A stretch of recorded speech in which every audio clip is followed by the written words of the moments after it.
విచారిస్తుందండి. నేను తప్పు చేస్తే తప్పకుండా నా మీద తీసుకుంటాయి. అయితే వారం రోజుల నుంచి అటు నేను పారిపోయానని, అదే నేను ఇక్కడ కనబడతలేదని నన్ను పోలీసులు గాలిస్తున్నారని ఇంత అసత్య ప్రచారం మాగంటి గోపినాథ్ చేయటం అన్పార్లమెంటు అన్సోషల్ లాంగ్వేజ్ చూడండి. ఇప్పుడు ఒక ఎమ్మెల్యే అయి ఉండి ఒక అన్ని ఎమ్మెల్యే నా ప్రాణానికి క్లియర్ గా గతంలో కూడా 2025లో మొన్న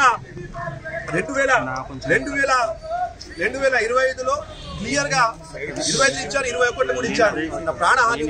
ఇంకోటి ఆ రోజు సర్దార్ చనిపోయినప్పుడు ప్రైవేట్ కాల్స్ నుంచి డైరెక్ట్ గా నా మీద ప్రైవేట్ కాల్స్ లో ఫోన్ చేసి బెదిరించడం జరిగింది. ప్రైవేట్ నంబర్స్ నుంచి క్లియర్ గా నిన్న నాంపల్లి దర్గాలో ఉరుసు ఉంటే ఆ ఉరుసుకి నేను పోతే నేను మా కుటుంబ సభ్యులు క్లియర్ గా సోషల్ మీడియాలో క్లియర్ గా పోస్టులు పెట్టుకుంటూ మాగంటి గోపినాథ్ చూడు బాబా గోపినాథ్ అనుచరులు మీరు నాంపల్లి దర్గాలో ఉన్నారు, వెంటనే దాడి చేయండి, పట్టుకోండి అని చెప్పి సోషల్ మీడియాలో పోస్టులు పెట్టారు వాళ్ళు. అంటే గోపినాథ్ గారిని ఇక్కడ సూటిగా ప్రశ్నిస్తున్నారు. మీరు ఒక ఎమ్మెల్యే స్థానిక ఒక పదవిలో ఉండి అన్పార్లమెంట్ లాంగ్వేజ్ చెప్పరాని మాటలు మాట్లాడటం ఎంత బాధాకరమైన విషయం. కుట్రపడుతున్నారు, అందుకొని అక్కడ పోలేదు. అయితే పోలీస్ కమిషనర్ ఆఫ్ హైదరాబాద్, మా డీసీపీ వెజ్జోన్ గారికి, ఇంటెలిజెన్స్ ఐజీ గారికి, డీజీ గారికి, తెలంగాణ డీజీ గారికి వాళ్ళందరినీ కోరేదంటే బిక్కున మా కుటుంబ సభ్యులు కానీ నేను కానీ ఎప్పుడు ఏ క్షణంలో ఏమైతుందని భయభ్రాంతులకు గురవుతున్నాను.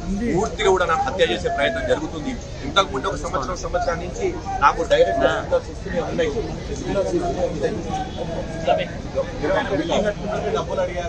ఇదిగోండి క్లియర్ చెప్తున్నా. వాళ్ళ భార్య ఎక్కడ ఆరోపణ చేయలేదు, వాళ్ళ తమ్ముడు చెప్పారు.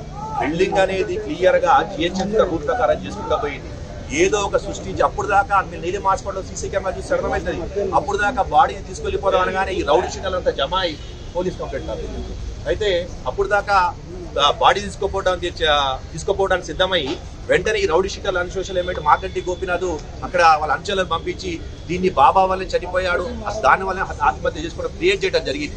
క్లియర్ గా పోలీస్ శాఖ దీని మీద పూర్తి నివేదిక పూర్తిగా సుదీర్ఘ ఇక్కడ విచారణ జరిపించి ఆ రోజు గోపినాథ్ సర్దార్ చనిపోయిన సమయం నుంచి చివరి వరకు గోపినాథ్ ఏ రౌడీ షీటర్లకు ఫోన్ చేశాడు, ఏ అన్సోషల్ లిమిట్ ఫోన్ చేశాడు, ఒక క్రియేట్ చేయడంలో మాగంటి గోపినాథ్ ఒక కీలక పాత్ర. చివరకు శివ రాజకీయాలు చేసే ఒకే టీఆర్ఎస్ శివ రాజకీయాలు చేయటం వాళ్ళకు వెనుతో పెట్టిన విద్య. కానీ ఈ రోజు చివరకు నా తమ్ముడు సర్దార్ చనిపోతే దాన్ని కూడా శివరాజకీయ బాధాకర విషయం. అయితే ఈ రోజు రాష్ట్ర డీజీపీ, తెలంగాణ డీజీపీ గారికి, అదే విధంగా ఇంటెలిజెన్స్ ఐజీ గారికి, హైదరాబాద్ కమిషనర్ పోలీస్